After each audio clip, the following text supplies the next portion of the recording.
It took me 6 months to save up for that bike. 6 months of cutting grass and washing cars and collecting glass bottles to turn in for nickels. 6 months of watching that red Schwinn in the store window, imagining what it would feel like to ride it. And then, 2 weeks after I bought it, someone stole it. I'm Midnight Leon, and tonight I want to tell you about the bicycle I worked all summer to earn, about a mason jar full of quarters, about the best 2 weeks of my 10-year-old life, and about what I learned when it all got taken away.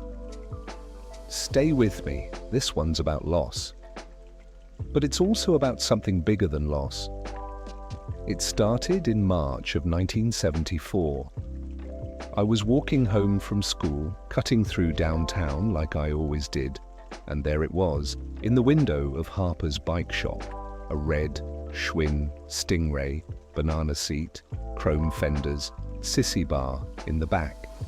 The handlebars had those streamers, red and white, that fluttered in the breeze when you rode. It was the most beautiful thing I'd ever seen.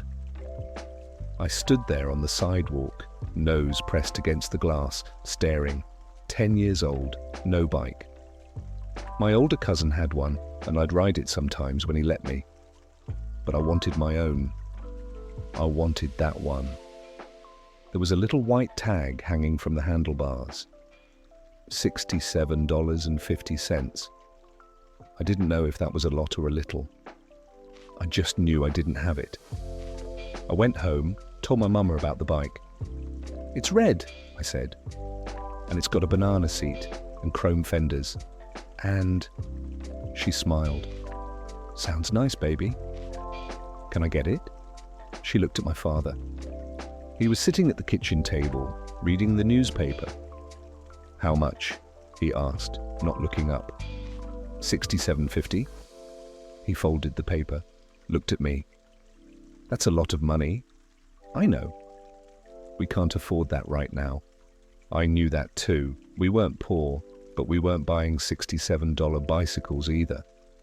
My father leaned back in his chair, studied me for a moment.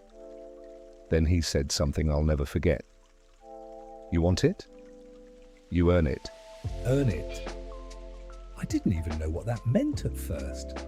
I was 10. What could I earn? But my father laid it out. "There's Mrs. Patterson down the street. Her lawn needs mowing. Mr. Jenkins 2 blocks over, he's got a car that needs washing every week. People throw away glass bottles. You collect them, turn them in at the store, you get 5 cents each." He pulled out a piece of paper, wrote down some numbers. "You mow a lawn, you make $2. Wash a car, $1.50. Collect 20 bottles, that's $1. He slid the paper across the table. "You do the math, figure out how long it'll take." I looked at the numbers, did the math in my head. If I mowed 2 lawns a week, that's $4. If I washed 1 car, that's another $1.50. If I collected bottles, it would take months. "Can you do it?" my father asked. I looked at him, then at my mama, then back at the paper. "Yeah," I said, "I can do it." And that's how it started. The next day, I knocked on Mrs. Patterson's door. She was an older lady, lived alone. Her grass was getting tall. "Mrs. Patterson, can I mow your lawn? $2. She looked at me, smiled. "You know how to use a mower?" "Yes, ma'am." I didn't, but I'd figure it out. "All right then, mower's in the shed." That first lawn took me 2 hours.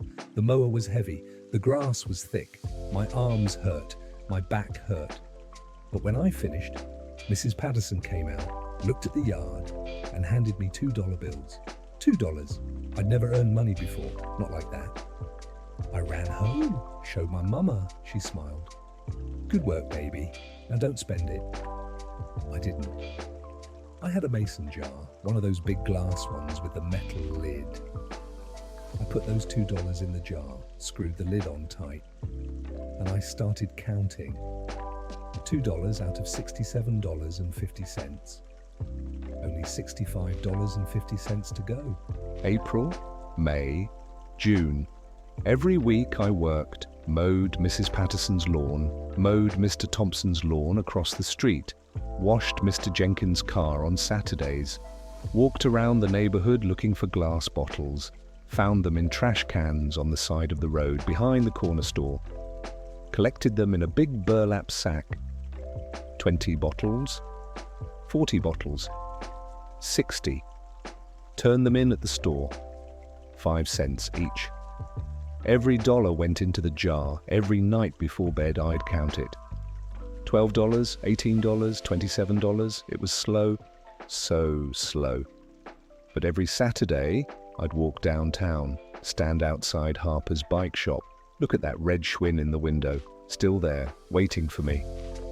And I'd imagine riding it, flying down the street, wind in my face, streamers fluttering. One day, Mr. Harper came outside. "You like that bike, huh?" "Yes, sir." "You saving up for it?"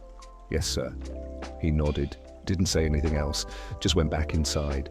But the next time I came by, he was sitting in the window, waved at me, I waved back. June turned into July, July turned into August. $45, $53, $61, I was so close. One Saturday morning I counted the jar, $67, 50 cents short. I ran outside, walked the whole neighborhood, looking for bottles, found 3, 15 cents, still short. I sat on the curb, frustrated, so close. Then Mrs. Patterson came out of her house. "You all right, baby?" "Yes, Mum, I need 35 more cents." She smiled, reached into her apron pocket, pulled out 2 quarters. "Here, for all that good work you've been doing." "Mrs. Patterson, I can't." "You can, and you will. Now go get that bike." I looked at those 2 quarters in my hand. $67.50. I had it. I ran home. Dumped the jar out on my bed, counted every bill, every coin. My mama stood in the doorway watching. "You did it," she said softly. "I did it." My father came in, looked at the money, looked at me, didn't say anything, just put his hand on my shoulder, squeezed, and we walked downtown together. I remember every detail of that day. The way the bell rang when we walked into Harper's bike shop. The way Mr. Harper looked up from the counter and smiled.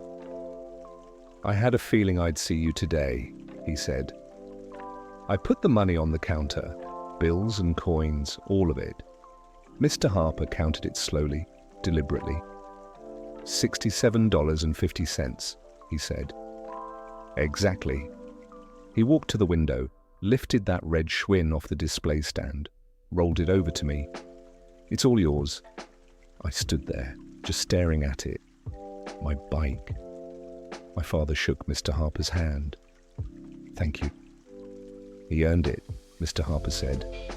"Not many kids his age would have stuck with it that long." I didn't hear them.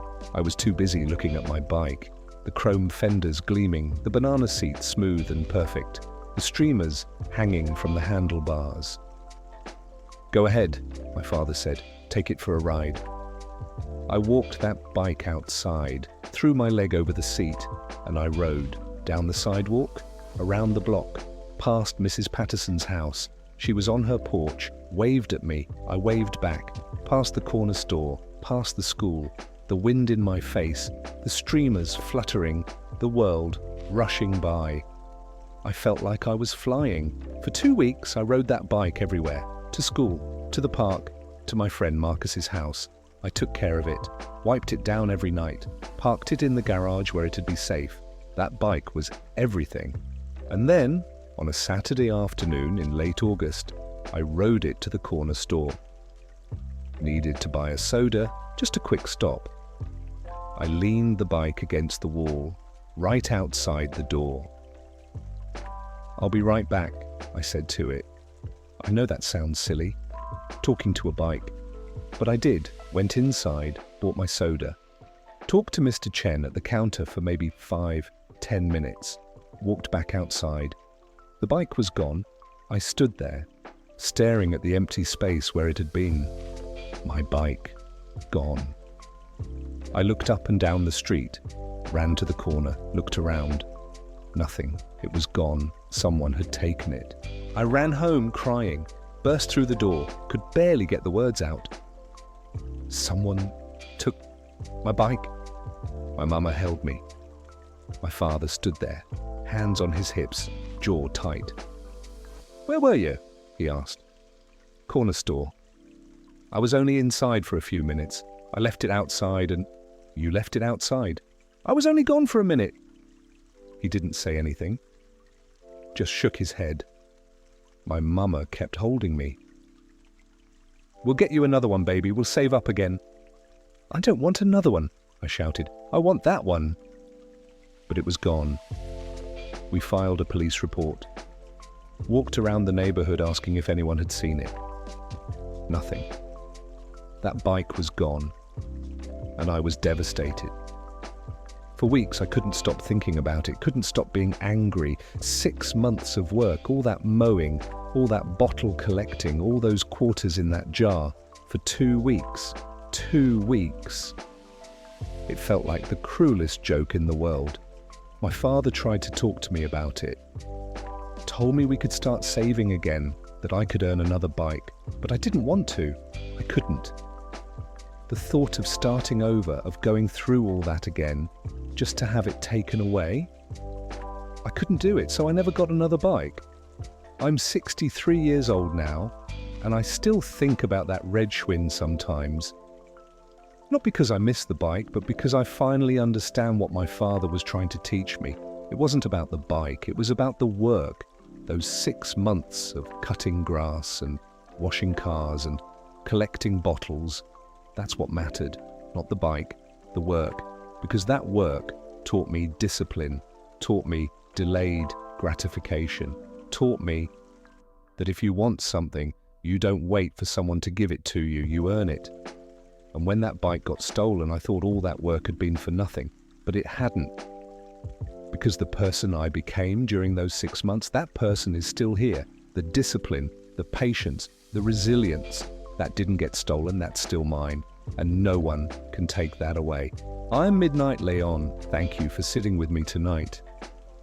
Next time on Golden Days Radio, I'm going to tell you about the summer job I got at Mr. Chen's corner store, about learning to stock shelves and make change, about the day I caught someone shoplifting and had to decide what to do, and about what Mr. Chen taught me about mercy. Until then, keep the lights low and the memories warm. If you're working towards something right now, keep going, even if you lose it, even if it gets taken away. The work still matters. Trust me on that. Good night, my friend.